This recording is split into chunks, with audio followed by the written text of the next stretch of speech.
بسم اللہ الرحمن الرحیم۔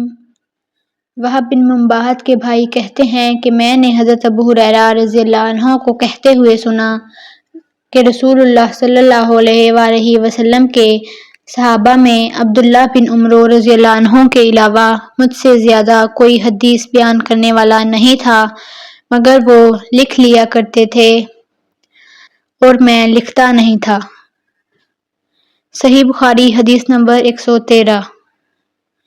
جب نبی صلی اللہ علیہ وآلہ وسلم کے مرض میں شدت ہو گئی تو آپ صلی اللہ علیہ وآلہ وسلم نے فرمایا کہ میرے پاس سامان کتابت لاؤ تاکہ تمہارے لیے ایک تحریر لکھ دوں تاکہ بعد میں تم گمراہ نہ ہو سکو۔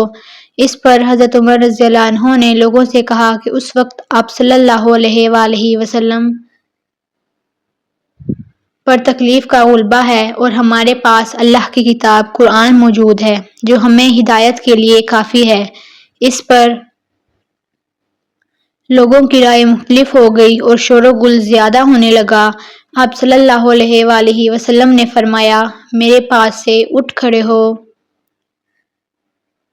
میرے پاس جھگڑنا ٹھیک نہیں۔ اس پر ابن عباس رضی اللہ عنہما یہ کہتے ہوئے نکل آئے کہ بے شک مصیبت بڑی سخت مصیبت ہے وہ چیز جو ہمارے اور رسول صلی اللہ علیہ وآلہ وسلم کے اور آپ کی تحریر کے درمیان حائل ہو گئی۔